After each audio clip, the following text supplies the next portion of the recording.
Nintendo is not letting anyone post or make videos about this game. Pretty crazy.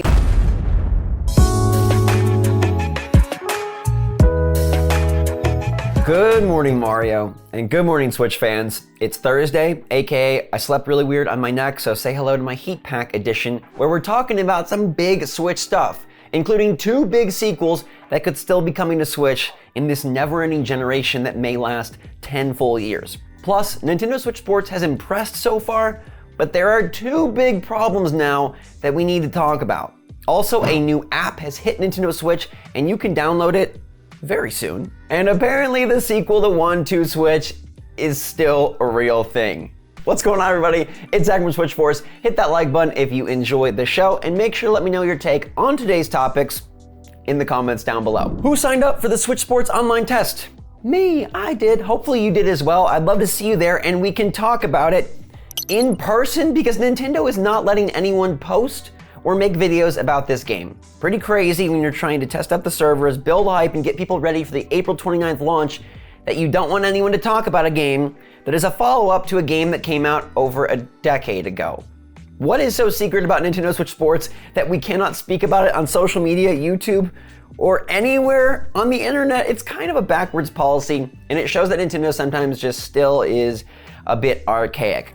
But alas, that problem will pass quite quickly. I'm still excited for the test, but I'm not excited for the fact that this game doesn't work on one of the Switches. Did you forget about this? Because I always forget about this. After the new Mario Party Superstars fixed Super Mario Party's problem of not being able to be played on the Switch Lite, well, here comes Nintendo Switch Sports, which cannot be played on the Switch Lite. And there still are games that cannot be played on the Switch Lite, caveat, unless you have detached controllers, aka another pair of Joy-Con, and you want to set up the tiny screen and play on the small screen in like mini tabletop mode, feel like I'm a giant with my tiny Joy-Con. It's not ideal and it might not even be fun. So I guess there is still a way to kind of play on the Switch Lite, but if you own a Switch Lite and you use it for portable and you use it on your couch and you use it for you can't play Nintendo Switch Sports. So if you're hoping to get your bowl on or tennis it up with your grandparents and you have a Switch Lite, gotta go get more controllers or a different system. And I understand why this happens. It makes perfect sense. I get it, but it kind of just makes me wish that every game would have a non-motion control mode. I know, like Nintendo Switch Sports is all about doing the thing, playing the sport. You can't get your fitness on in Ring Fit Adventure unless you're actually getting your fitness on, but it's still very odd that we have a Switch that is a popular Switch, more popular than the OLED. We've seen it in the sales numbers, and there are games that come out and they're like, just don't get it if you have the Switch Lite. So let me know in the comments down below if you have a Switch Lite and if you've run into this game problem and if you forgot that the Switch Lite can't do stuff like play Nintendo Switch Sports. It's really not that great. Now, what is great is more apps on the Switch. No, it's not Netflix. Peacock, I want to watch The Office on the Switch. Man, that'd be combining two of my favorite things, Dunder Mifflin and Nintendo. But no, that's not what's happening. Instead, it's a different app, which is still a nice get for the system. We're like 5.5 years in and we're still getting basic features, but hey, now you can get your anime on the go. You can Demon Slayer it up while you're slicing and dicing in Hyrule Warriors, because Crunchyroll is available as soon as this episode is done. Well, it's available right now, but finish the episode. We got good stuff to talk about. Now, if you're gonna download Crunchyroll, let me know in the comments down below. I probably won't put it on my platform. I don't know that I've ever watched a complete video, like episode or movie, on my Switch. I do remember back in the day on the PSP, that's where I watched The Matrix for the first time, and that's where I watched Lost for the first time. That is a lost era. UMDs and watching downloaded shows on your PSP. Anyways, they're offering a 14-day free trial if you download this on Switch, and then of course Crunchyroll is a subscription service like everything else. I'm hopeful that we'll get more. I mean, it would be great to get like Disney Plus and stuff like that, but it's slow going with the Switch. Where are the themes? Where are the folders? In the meantime, we got Crunchyroll. I really thought that Nintendo Switch Sports saved us from 1-2 Switch 2. I thought the casual game that everyone was kind of cackling about was Nintendo Switch Sports, but apparently, according to leakers, that is not the case. Zippo says that this is not a misinterpretation of the 1-2 Switch sequel, and that thing is still very much something Nintendo will announce a little later on. I really can't imagine a year where they have Switch Sports and 1-2-3 Switch or whatever it's called But when you think about it, they kind of do appeal to different audiences. I almost feel like Switch Sports is a game for like the older crowd, like the people that played Wii Sports. Am I wrong? I don't know. How many little kids are into Nintendo Switch Sports? Maybe many. I just feel like maybe there are different audiences for 1, 2, 3 Switch, which would be like more of the goofy family crowd. And maybe Nintendo Switch Sports with its online play and matchmaking, and the discovery that the notorious, evil, unbeatable CPU Matt is actually in the new Nintendo Switch Sports. I don't know, I think it's gonna have more hardcore appeal than maybe Nintendo bargained for.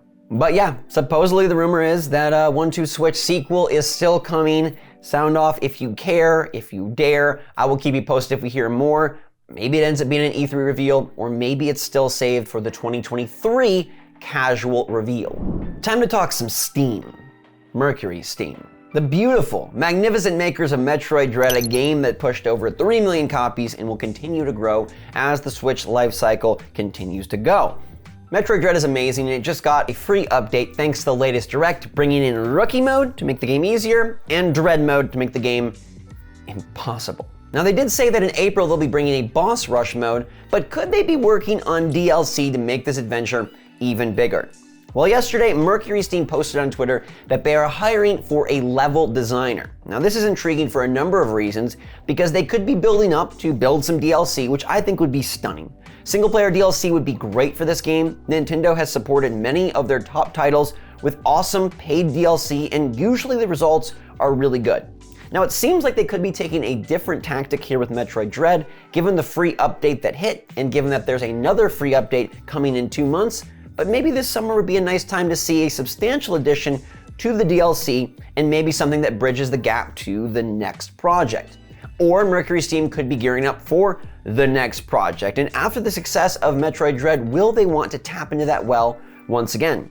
We know that they're working on Metroid Prime 4, but totally different studio, totally different teams, nothing the same, and Mercury Steam now has made 2 good Metroid games. A trifecta would feel totally plausible. But I will also point out that Mercury Steam announced back in November Project Iron, which is supposedly a third-person action RPG set in a dark fantasy world. Now that is not Metroid Dread, unless Samus is doing something completely different and genre bending her way into the third-person action RPG mode. That's probably what this is hiring for if I had to bet, but alas, maybe there are secret plans. I didn't expect Dread Mode and Rookie Mode and Boss Rush Mode to come at us so quickly, so maybe they are gearing up for more DLC. Let me know in the comments down below if you would love to see Metroid Dread DLC on Switch. Is that something you'd pay for? Or are you satisfied with where Metroid Dread is at and you'll leave it after that very long final boss battle? That one took me a lot of tries. Let's head back to Leaker Town and talk about an even bigger Nintendo IP. What was the biggest shocker at the last Nintendo Direct? Yes, Mario Strikers was sick, but it was Mario Kart 8 being what's got the update instead of a brand new Mario Kart. Now they've packed in 48 tracks, they released them over a year and a half, the graphics are suspect at best, but Mario Kart 9 is now a mirage, or so we think. But according to leaker Zippo, he says that no, Mario Kart 9 is actually still well in the works because, according to his sources, the Mario Kart 8 Deluxe Course Booster DLC is being built by Bandai Namco and not by Nintendo EPD. That means Nintendo EPD is free to continue their progress on whatever they're gearing up for. Now, I've been trying to think this through, okay, because all logic points to the next Mario Kart not coming out until after all of this DLC, not coming out until 2024, not coming out probably till the next Switch. Is there a world where, since this course booster gives you access to all that content, that there could be some overlap?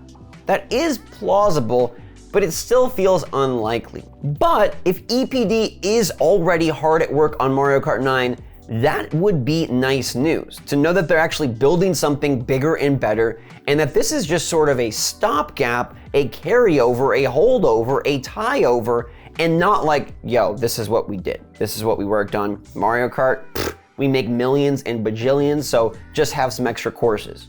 If EPD is actually working on a new Mario Kart, Nintendo Kart, Mario Kart 9, Mario Kart Cross, whatever they want to call it, and making the game substantially better, which by the way they need to do, because now Mario Kart 8 Deluxe is kind of the Smash Bros. Ultimate. Featuring 96 courses, this is the biggest Mario Kart, and they can't just be like, well bam, we're going bigger. 100 courses. That's just not gonna happen. They will need to innovate a new mechanic, a new central feature that makes a new Mario Kart stand apart from the biggest Mario Kart.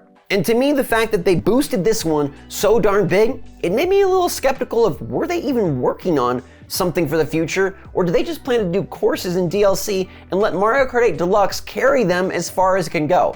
I really want to believe this leak. I really want to believe that Bandai Namco is actually the ones on the case here. One, that would make me feel a little bit better about the graphical issue, and two, would make me feel great knowing that 9 is in the oven and maybe cooking up something truly terrific. That it will have a long gestation period, a long development time, and when we finally do see Mario Kart 9, which honestly they could show off in 2023, launching in 2024, maybe it's not so far off, and maybe we are gonna see the big future of Mario Kart, because this franchise, it can house many things. Yes, 8 Deluxe and the DLC is the focus, but this is a big, ballooning franchise with a massive audience, so why not make good on a number of fronts? They got Tour on the mobile. They got Home Circuit for the nifty AR crowd. They got 8 Deluxe Course Booster Pack for those of you that have Mario Kart 8 Deluxe and want more now. And then they got 9 for all of them. This probably doesn't shift the timeline all that much, but it is reassuring, and I'd love to know what you think about Mario Kart 9 being secretly at work by Nintendo EPD and Bandai Namco on this new DLC. Talk at me. Ooh, and talk at me you did about last night's poll. Remember, the polls are found in the community tab each and every weeknight evening. Turn on the notification bell, subscribe, yada yada. I asked a really important question. Which of these would you least like to find in your house? Scorpion, tarantula, snake, leprechaun. Deadly, scary, and really sneaky. They can get in from anywhere. And this was inspired by one of my favorite jingles of all time. Let me fill you in. Because there's only one place where fish and lizards hang out with cats and chinchillas, kick back with hamsters and dogs, parakeets, rabbits, and scorpions. One stop, one shop, we got it all. Wet Pets products and Wet Pets food. Wet Pets and Pablo, it's Wet Pets for you. WETPETS, WETPETS, Wet Pets and Pablo. Ever heard of it? My favorite jingle. Anyways, your favorite creepy creature is apparently the leprechaun. 37% of you don't want that gold. Now, if I saw a leprechaun, tiny man in a green hat with a real gingery beard, that's pretty freaky. But I might be tempted to see if he knows about the gold. 22% said tarantula, that's what I picked. 21% picked snake, 20% picked scorpion. I have seen 2 scorpions in my house so far. Arizona, you got some problems. All of these are freaky, and the even spread of the poll makes me understand that everybody has their own troubles and their own terrors. But we can all unify in a jingle-singing defense force to protect against scorpions, tarantulas, snakes, and leprechauns. Try to memorize the tune, okay? There's only one place where fish and lizards hang out with cats and chinchillas, kick back with hamsters and dogs, parakeets, rabbits, and scorpions. Get it stuck in your head, a little earworm for you on this fine Thursday. Hope you enjoyed the show. Love you all a lot. Make sure you're all staying safe, staying healthy, staying happy out there, and staying positive. Life is good. Games are great. And I will see you all tomorrow before it's too late. Until that time, everybody, thanks again. Love you a lot. Appreciate you. SwitchForce out.